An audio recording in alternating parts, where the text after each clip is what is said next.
زندگی کیسے گزارنی ہے۔ میرے نبی کی زندگی کا دوسرا رخ کہ بطور انسان زندگی کیسے گزارنی ہے، مرد عورت ہے، زندگی کیسے گزارنی ہے۔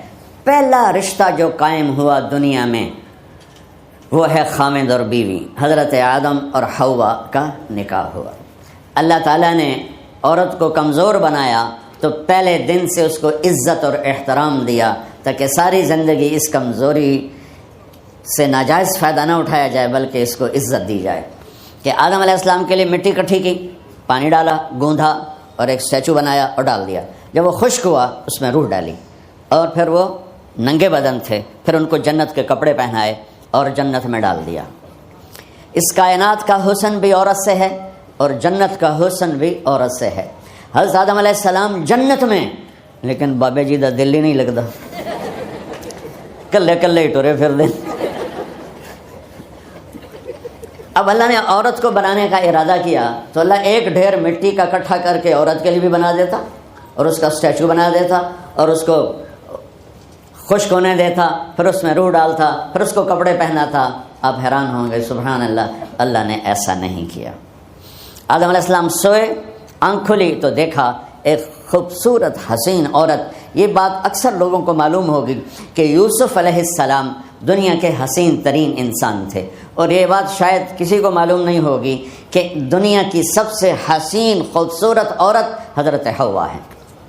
حوا جن پر بڑھاپا آیا ہی نہیں، 1000 سال کے قریب زندگی گزاری، بڑھاپا نہیں آیا۔ حضرت آدم اور حوا قریب قریب عمر تھی۔ حضرت آدم کی عمر تو کتابوں میں مل جاتی ہے 1000 برس، لیکن حضرت حوا کی عمر کتنی تھی یہ کہیں پڑھنے کو ملا نہیں، اس لیے میں اندازہ کرتا ہوں کہ قریب قریب ہوگی۔ بڑھاپا نہیں آیا، بیماری نہیں آئی، اور حضرت حوا کو مینسز بھی نہیں آتے تھے۔ یہ عجیب بات آپ کو بتاؤں، اللہ نے اتنا جنت کا ان کے اندر نمونہ رکھا۔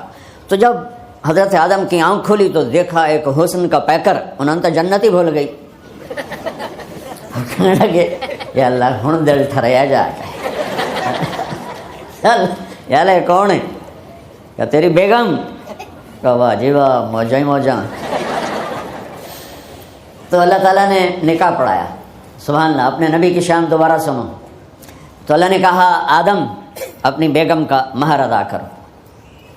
تو وہ پوچھنے لگے کیا مہر ہے؟ دیکھو ایک بات سنو، مہر کسی کی بیٹی کی قیمت نہیں ہوتی۔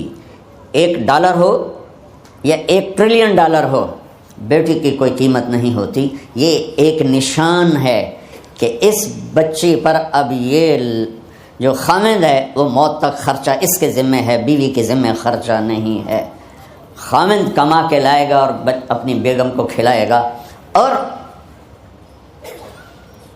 بیوی گھر کی ذمہ داری نبھائے گی۔ تو خیر وہ الگ بات چلی جائے گی۔ اللہ تعالیٰ نے کہا کہ مہر ادا کرو۔ کہا جی کیا مہر ہے؟ تو میرے اللہ نے کہا تیری نسل میں میرا آخری نبی آئے گا، اس پہ 1 دفعہ درود پڑھ دے، یہ مہر ہے۔ اچھا، شروع دن سے ہے کہ میں نے قبول کیا۔ قبول کیا کا مطلب ہے کہ میں اس لڑکی کو قبول کر رہا ہوں، اس کی کمیوں کے ساتھ بھی خوبیوں کے ساتھ بھی۔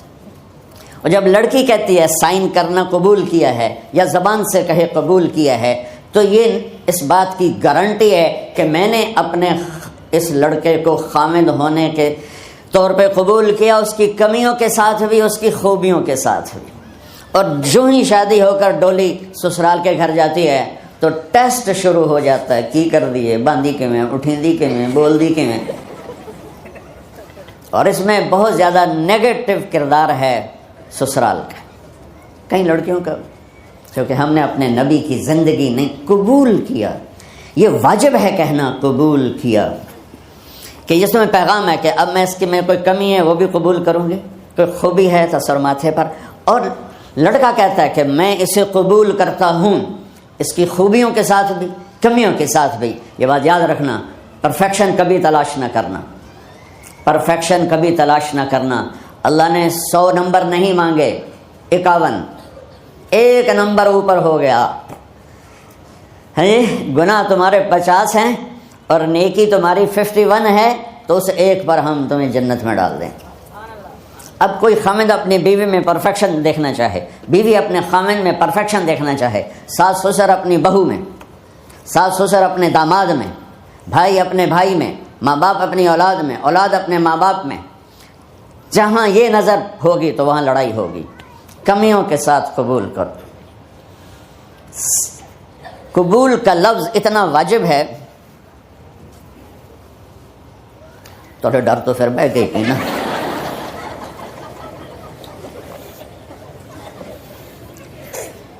قبول کا لفظ اتنا ضروری ہے کہ اس کے بغیر نکاح ہی نہیں ہوتا۔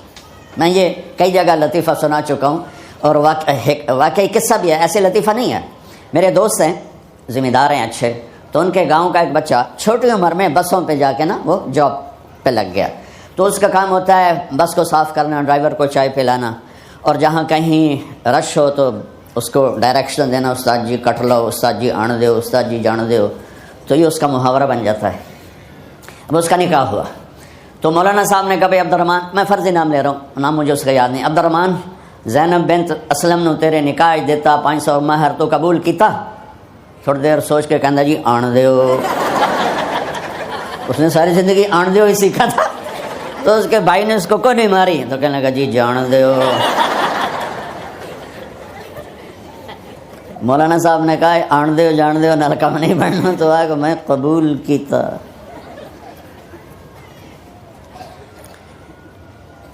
یہ بھی صحیح واقعہ سنا رہا ہوں۔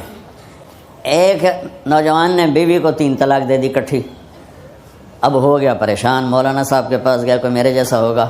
مولانا صاحب 3 طلاق دے بیٹھا، کوئی مسئلہ کا حرام؟ کہا جی کوئی رستہ حرام، کوئی گنجائش حرام۔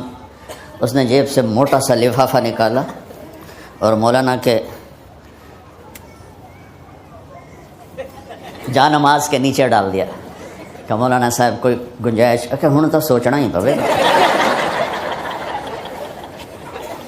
کی آخیا یہ تو اپنی بیگم نو؟ اس آخیا جی میں آخیا تین 3 طلاق۔ اس آخیا مبارک ہوئے طلاق نہیں ہوئی۔ میں آخیا جی وہ کیویں؟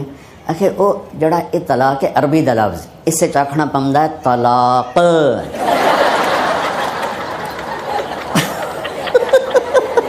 یہ آپ کو صحیح واقعہ سنا رہا ہوں۔ تو تم نے تو چھوٹے کاف کے ساتھ کہا ہے طلاق، او کاف تو کتے آلا ہے، موجاں کر ایک لفافہ ہو رہا ہے تو چاہے ساری زندگی دا حلال کر دے۔ لفظ قبول اتنا ضروری ہے۔ تو میرے نبی نے 11 شادیاں کی، اللہ کی قسم شوق کی نہیں تھی۔ ما تزوجت وما زوجت الا بوحی من السماء نزل به جبریل۔ کہ لوگوں سن لو میری بات غور سے، مجھے عورت کی کوئی رغبت نہیں ہے۔ میں نے جہاں شادی کی، جہاں بیٹی کی شادی کی، پہلے اللہ نے آسمان سے جبریل بھیج کے حکم دیا، پھر میں نے قدم اٹھایا۔ تو پہلا رشتہ خامند اور بیوی ہے جو اس کائنات میں جڑتا ہے۔ یہ دنیا کا سارے رشتوں میں نمبر 1 رشتہ ہے، سب سے خوبصورت رشتہ ہے، سب سے اہم رشتہ ہے، سب سے بڑا رشتہ ہے۔ والدین کے لیے چند آیات ہیں، اولاد کے لیے چند آیات ہیں، بہن بھائیوں کے لیے چند آیات ہیں، خامند اور بیوی کے لیے سینکڑوں آیات ہیں، سینکڑوں۔ تو اگر آپ اپنے گھروں میں کامیابی دیکھنا چاہتے ہو، اپنے گھر کو ہاؤس کی بجائے ہوم دیکھنا چاہتے ہو، خوشی کا اگر آپ اسے گہوارہ بنانا چاہتے ہو، اللہ کی قسم ڈگریوں سے نہیں ہوگا، محبت سے ہوگا۔ میرے نبی سے پوچھا گیا یا رسول اللہ اسلام کا سب سے مضبوط عمل، نہیں میرے نبی نے سوال کیا، بولو بھائی اسلام کا سب سے مضبوط عمل کیا ہے؟ صحابہ نے کہا نماز۔ نہیں، سبحان اللہ، ابھی میں نماز کی کتنی اہمیت بتا چکا۔ انہوں نے عرض کیا جہاد، آپ نے فرمایا نہیں۔ تو صحابہ نے عرض کیا روزہ، آپ نے فرمایا نہیں۔ اللہ اکبر۔ کہ یا رسول اللہ حج، آپ نے فرمایا نہیں۔ تو سارے صحابہ حیران ہو گئے، یا رسول اللہ نماز، جہاد، روزہ، حج، تو پھر کیا ہے؟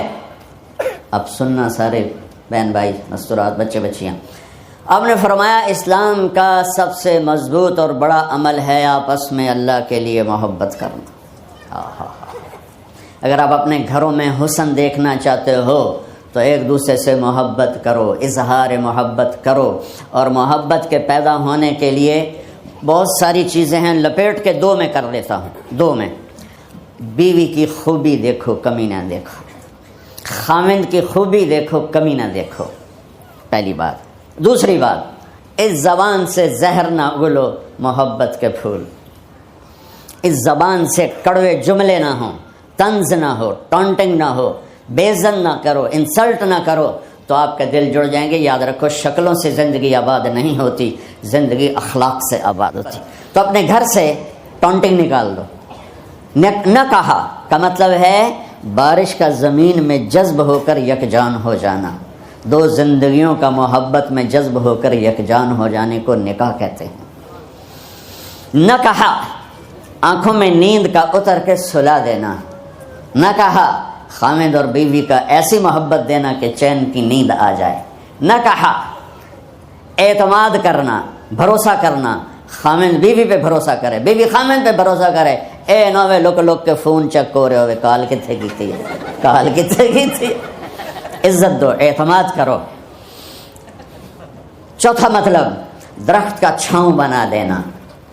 نہ کہا میاں اور بیوی، خامد اور بیوی کا محبت کی ایسی چھاؤں بنانا کہ اس کے نیچے اولاد کا پودا خوبصورتی سے پیدا ہو سکے۔ نہ کہا، صرف لفظ نکاح کا مطلب بتا رہا ہوں۔ نہ کہا مریض کو، کدھر ڈاکٹر بیٹھے ہیں میرے سامنے بیٹھے ہیں، مریض کو دوا ایسی دینا کہ وہ شفا یاب ہو جائے، آپس کے ایسے تعلق بنانا کہ زندگی کو شفا مل جائے۔ میرے بھائی بہنوں، میں آپ کو اپنے نبی کی زندگی بتا رہا ہوں۔ میرے نبی نے 11 شادیاں کی، اللہ ذوالجلال کی قسم، صرف ہمیں زندگی سکھانے کے لیے کہ گھر کی زندگی کیسے ہوتی ہے اور اولاد کو کیسے پالا جاتا ہے۔ اب لوگ کیا مجبوریاں ہیں کہ عورت بھی جاب کرتی ہے، مرد بھی جاب کرتا ہے۔ عورت کی سب سے بڑی جاب اپنی نسل کو پالنا ہوتا ہے۔ جب یہاں ٹائم نہیں ملتا بچے کو، نہ ماں سے ملتا ہے نہ باپ سے ملتا ہے، تو پھر وہ جنگل کا پودا بن جاتا ہے۔ یہ تو وینکوور ہے، فیصل آباد کی بات سناتا ہوں۔ میرے بچے جس اسکول میں پڑھتے تھے ان کے پرنسپل سے میری دوستی تھی، میں ملنے گیا ایک دن، تو کہنے لگے جی عجب واقعہ ہوا ہے کہ یہاں 2 بچے پڑھتے ہیں، ان کی ماں بھی ڈاکٹر ہے اور باپ بھی ڈاکٹر ہے۔ تو وہ دونوں آئے ہیں میرے پاس کہ ہمارے بچوں نے 3 دن ہو گئے ہیں گھر میں کھانا نہیں کھایا، تو ہم پریشان ہیں، ہمیں بتاتے نہیں، کائنڈلی آپ پوچھ کے بتائیں کہ وہ کھانا کیوں نہیں کھا رہے۔ ایک باری کر کے بھی کھا دے۔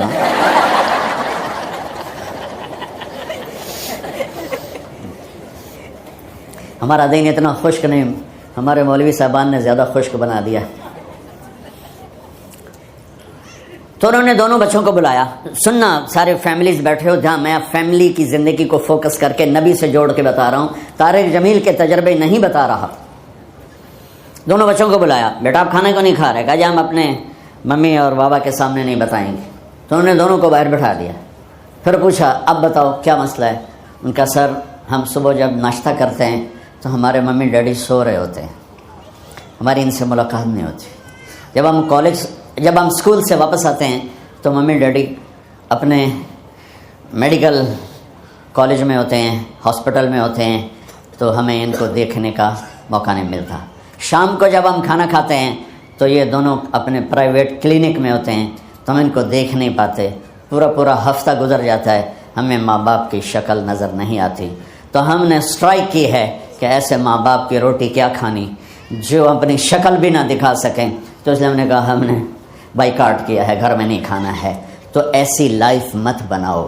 یہاں ایک بہت بڑا چکر شیطان دیتا ہے، بڑی گاڑی لے لو، $100 کی قسط تو ہے، اور بڑا گھر لے لو، $200 یا $100 کی قسط تو ہے، پھر میاں بھی کام کرے، بیوی بھی کام کرے، جو کہ بڑا گھر باقی رہے، تو خوشیاں تو مٹ گئیں۔ جو ڈبل جاب کرے گا، پھر ڈبل جاب کرتے ہیں، ڈبل جاب کرنے والا بیچارہ تھکا ہوا ذہن لے کے آتا ہے، وہ کیسے ٹائم دے گا اپنے بچوں کو خوشی کے ساتھ؟ جو ماں جاب کر کے آئے گی پھر کھانا پکائے گی، وہ جب اتنی تھک جائے گی تو اپنے بچوں کو کھلا ٹائم کیسے دے سکے گی؟ پوری کائنات کی ذمہ داری تھی میرے نبی کے سر پر، اور آپ اس کے باوجود روزانہ حسن حسین کے لیے وقت نکالتے تھے۔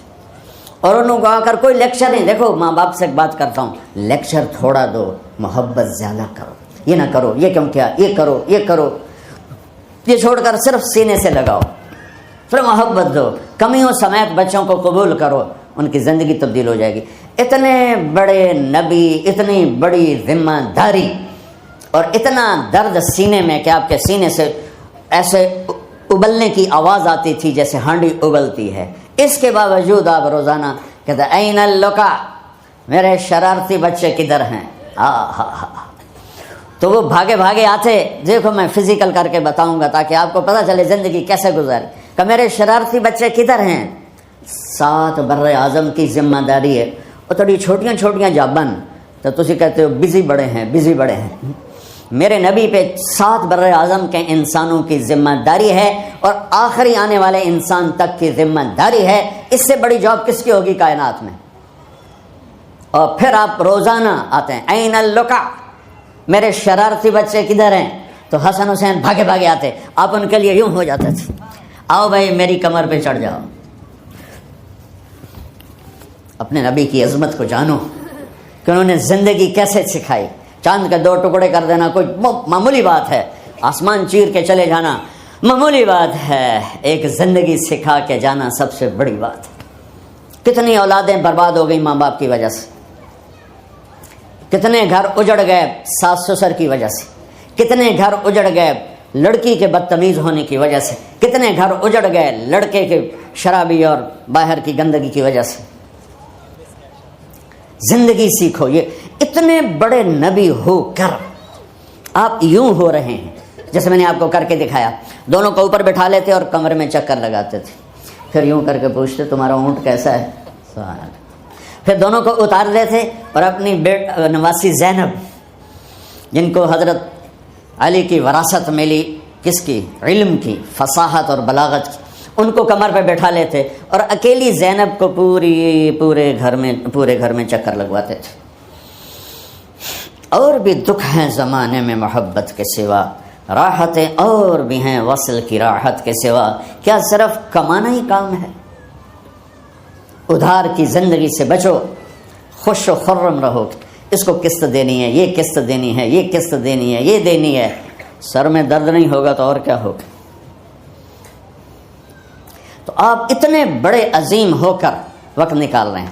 اور حضرت ابو ہریرہ فرماتے ہیں میری آنکھوں نے دیکھنا سارے کہ آپ نے کبھی حسن کبھی حسین یہاں جیسے مائیں کرتی ہیں ادھر کھڑا کیا ہوا ہے اور جھولا جھولا رہے ہیں ایسے، اور ان کے دونوں ہاتھ پکڑ کر کہہ رہے ہیں آ جاؤ اوپر، آ جاؤ اوپر، آ جاؤ آگے پہاڑی ہے، اوپر آ جاؤ آگے پہاڑی ہے. تو ایسے ایسے آتے اور اوپر آؤ وہ یہاں جاتے، آگے آؤ وہ یہاں آ جاتے، آگے آؤ وہ یہاں آ جاتے. تو پھر آپ یوں ہو جاتے آگے آؤ، تو چڑھتے چڑھتے یہاں آ جاتے، یہاں تو وہ یہاں آ جاتے. تو آپ ان کے ہاتھ فکس کر کے آگے بڑھ کر ان کے ہونٹوں کا بوسہ لیتے اور کہتے یا اللہ میں ان سے پیار کرتا ہوں، تو بھی ان سے پیار فرما.